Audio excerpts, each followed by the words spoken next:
Hello students, welcome to the online learning session for business studies. In today's lecture, we are going to start with lecture 5 and we will be discussing the main case studies related to chapter 1. Okay? But before we start our discussion, let us have a quick recapitulation of the content we discussed in lecture 4. We discussed about the functions of management. We discussed about the meaning of coordination, the characteristics and nature, plus the importance of coordination in lecture number 4. Okay, so without any delay, let us start. As you can see, this is our first case study. The question is clear in front of you. Case study 1. Now what is this case study trying to say us? Mr. A, Mr. B and Mr. C worked in the same company. Okay. So one important tip of reading and understanding the case study is that we will read the situation, mark the important points and proceed with it.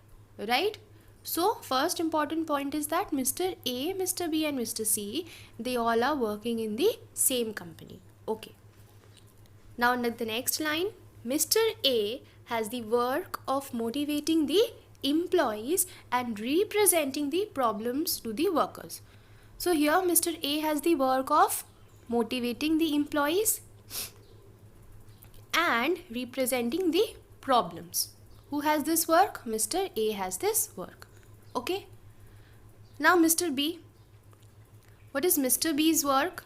Mr. B's work is estimating the manpower requirement and recruiting the employees.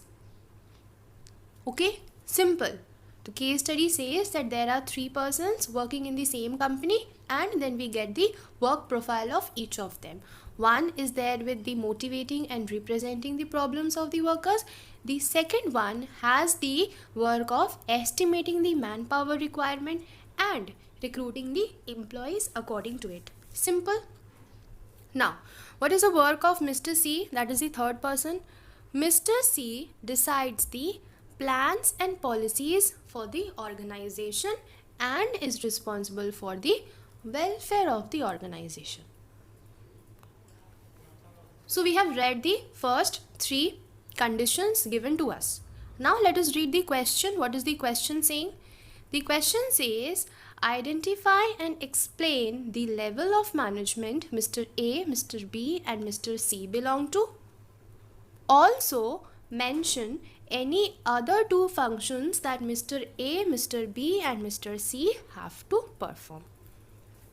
Right? So I hope the case study is clear to you. We are talking here about 3 persons. 3 persons have 3 different sets of work to be done in the company. Now the question that is being asked is that identify. We have to identify what? We have to identify the level of management that Mr. A, Mr. B and Mr. C belong to. So how do we identify it? We will identify this on the basis of their function. Remember, while discussing on the topic of levels of management, we have discussed the functions of top level management, we have discussed the function of middle level management, and we have also discussed the function for the lower level management. So that concept is there in our mind. Now how we will proceed with that concept which is already there? We will compare. We will compare the work of Mr. A, Mr. B and Mr. C and then we will find that who belongs to which level. Okay, and once we have identified it, for example Mr. A belongs to top level, then what are we asked to do? We are asked to explain it. We have to explain it. Okay. So let us read the solution to subsection 1 and then when we finish I'll explain you how to deal with subsection number 2. So let us move to the solution. See, I have a solution. Now, as the question is specifically hitting upon one topic, what is that topic? Levels of management. So, in the case study, what are you supposed to do? You are supposed to write down the topic to which the case study is related to, and give a little introduction. So, as this case study is hitting upon the topic of levels of management, so what we have written here, there are 3 levels of management: top level, middle level, and lower level. And after that, what are you supposed to do? You are supposed to draw a diagram or a figure if at all it is provided for the particular topic. In the level of management, remember I showed you one triangle. So this is how you will draw the diagram. You will draw a triangle. The upper portion will be for the top, the middle portion will be for the middle level management, and the lower portion will be for the lower level management. So this is how you have given a small introduction, a brief introduction about the topic, that yes, you have understood from where has the case study been taken from, or which topic it is focusing upon. After that, you explain or you give the introduction. What are you supposed to do? You are supposed to answer the question asked. Okay? What is the question asked? The question says we have to identify the functions. So see, how are we supposed to write? The top level management has the work of making plans and policies for the organization, as well as they are the one responsible for the welfare of the organization. So we know, now this is from our pre-knowledge that we have gained by seeing the lectures or by reading the books, that what is the work of the top level management? The top level management has the work of making plans and welfare for the organization. This we all know. Now in the given case study, we see that Mr. C has similar work. Remember what work has Mr. C? Let me show you. See, Mr. C decides the plans and policies. At the same time, he is responsible for the welfare of the organization. So this work of Mr. C, is it not matching with the top level management? Yes, of course it is matching. So let's see. In the given case study, we see that Mr. C has similar work to make plans for the organization, as well as he is the one responsible for the welfare of the organization. So we can conclude that Mr. C belongs to the top level management. Clear, all of you? So what is my approach here? First, I will focus upon the topic or the area from which the case study has come. Then I will show my content that this actually happens. Then what I will show? Then I will show what is given in the case study, and then we will compare. Right? This is how you should have the approach for solving the case studies. Clear? Moving on to the next level. Same approach we will follow. First we will tell that what actually is there. Then we will write down what is there in the case study, and then we will compare and conclude the answer. So let's see. The middle level has the work of estimating the manpower requirement and recruitment of the employees. Here means in the case study, Mr. B does the same work for his management. Okay. The lower or supervisory level looks after motivating the workers and representing their problems to the middle level management. So in this case study, Mr. A has similar work. What does he do? He motivates and represents the problem of the workers. Therefore, we can conclude that Mr. A belongs to the lower level management and Mr. B belongs to the middle level management. Why? Because the work profile of middle level and Mr. B are matching with each other, and the work profile of lower level and Mr. A are matching among each other. Clear? So this is what was the question asked. Identify and explain. So we have identified and we have explained that how did they match. Now moving on to subsection number 2. What is the subsection number 2 saying? Subsection number 2 says mention any two other functions that Mr. A, Mr. B and Mr. C have to perform. Other functions means, see, in the case study there are some functions provided, isn't it? So apart from the functions mentioned in the case study, we have to mention any two other functions for each of them, right? So let us start. Very simple. Other functions of Mr. A, Mr. B and Mr. C are as follows. What are those? Let's see. As Mr. A is in the lower or supervisory level, he needs to maintain good working conditions and look after the safety of the workers. Okay. Mr. B belongs to middle level management. He has to interpret the policies framed by the top level management to the lower level management. He also needs to maintain cooperation with the other departments for smooth functioning. Clear? And the last one, Mr. C. What does Mr. C have to do? Mr. C belongs to the top level management. Therefore, he should determine the objectives of the organization and he should assemble the resources. Resources like the finance, fixed assets, okay? Those are required to carry the day-to-day activities. Clear? So this was all about the case study. I hope you understood the first case study. Very simple. While solving the case study, you have to keep few points in mind. You need to understand that which topic are they hitting from. You have to give a brief introduction of the topic, and then as and when the questions are asked, you have to answer them in a comprehensive manner. Do not just answer in one word or two words. You have seen a sample of how to write. This is how you will be writing your answers. Okay. Now let's move to case study number 2. What is this case study saying? Let's read. ABC Limited is a garment manufacturing company, and this company sets the target of production to 100 garments per month. Okay. And cost is also given.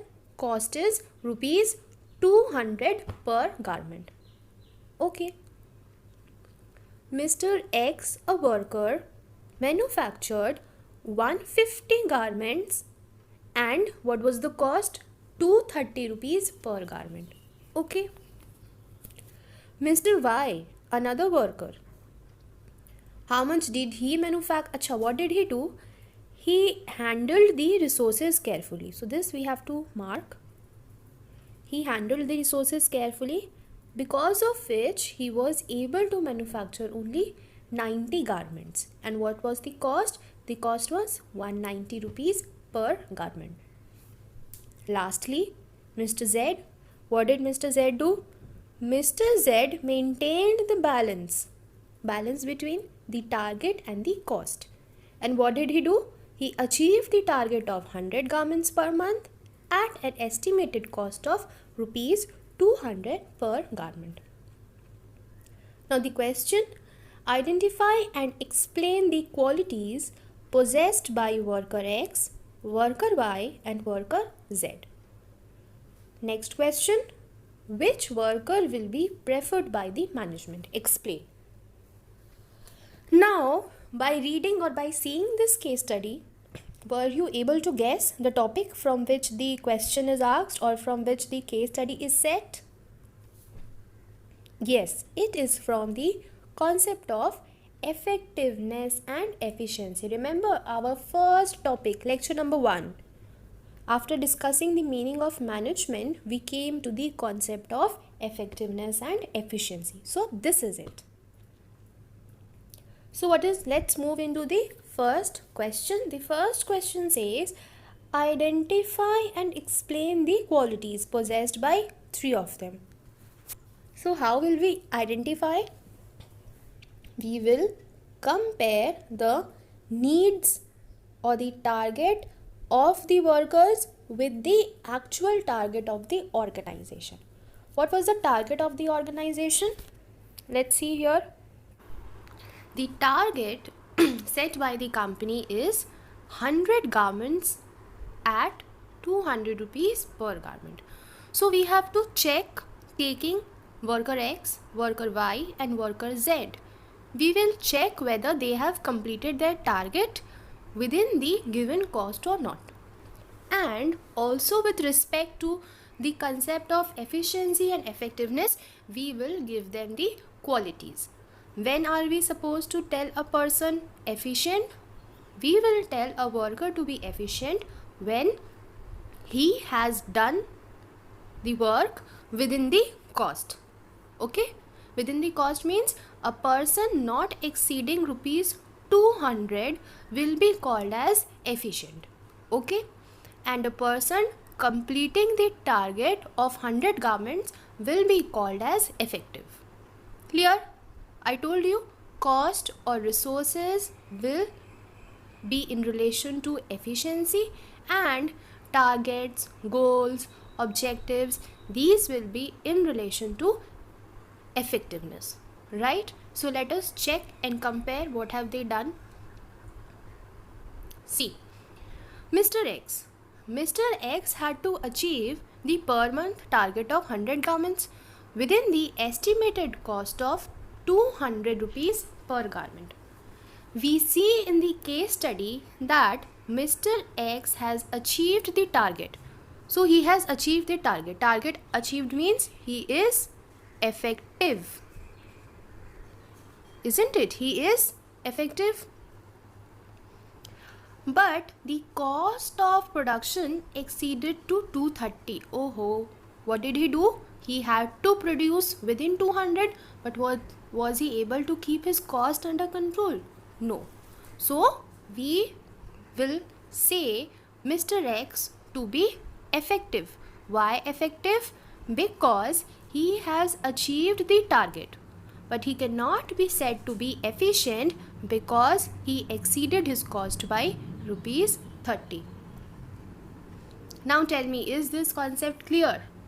I repeat again, we'll compare the target. If the target is fulfilled, then we will say the workers to be effective. And if the cost is within control, then we will say the workers to be efficient. Okay? This is for target, this is for cost. Simple comparison and then formulating of the answers. Let's move to worker number B or worker number Y. Worker Y also had the target of 100 units per month, but he could produce only 90 units. So has he completed his target? No. Okay. Therefore, Mr. Y is ineffective. Why ineffective? Because he did not complete his target. But if we look into the cost of production, it is only rupees 190, which is within the estimated cost. Therefore, we can say Mr. Y to be efficient.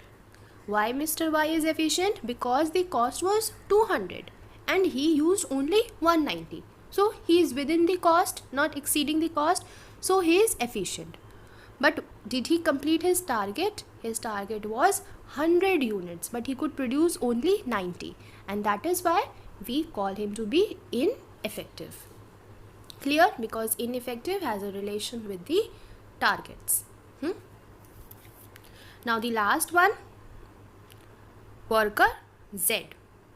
Mr. Z had also the target of 100 units per month and he very well achieved his target. Therefore, Mr. Z is effective because he has achieved his target, so he is effective. And if we look into the cost of production, it is also rupees 200, which is exactly the estimated cost, isn't it? Therefore, we can say him to be efficient. So what is Mr. Z? Mr. Z is effective as well as Mr. Z is efficient. So let us recall all the characters of the three workers.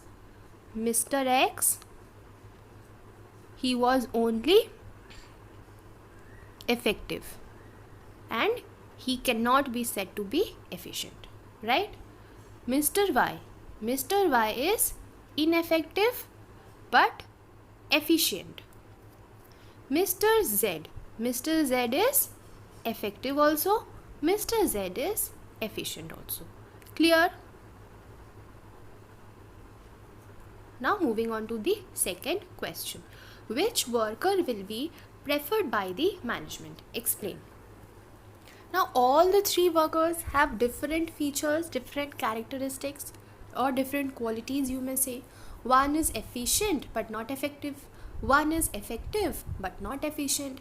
And the third one is both efficient as well as effective. So what do you think which worker will be preferred by the management? X, Y or Z? Yes, worker Z will be preferred by the management because we all know that efficiency and effectiveness both are important for an organization, for the management. It's not that we have to be only effective and ignore the efficiency point of view. It is not that we have to be efficient and ignore the effectiveness point of view. We have to take both. We have to maintain a balance between both. So we see the quality of this in worker Z. Therefore, worker Z will be preferred by the management. Let's have a look what's written here. If we look into the quality possessed by the three workers, we find that Mr. Z is the only one who is effective as well as efficient. These two qualities are equally important. Completing the task on time is not only enough, but the cost factor should also be taken into consideration. Therefore, Mr. Z will be the worker preferred by the management. Understood the answer? If you want to make this answer a little elaborate, what you can do is, apart from mentioning only Mr. Z, you can mention separately the qualities of Mr. X and Mr. Y. Okay, you can write down Mr. X is this, Mr. Y is this, Y so and so, and Mr. Z is this and this. That means he is effective, he is efficient. And then you can say that as because Mr. Z is having both the qualities, he will be the one being preferred by the organization or by the management. Clear? So this was our case study number 2. So I have kept only 2 case studies as the discussion in this lecture. So that is all for today. We'll meet you in the next video. Thank you.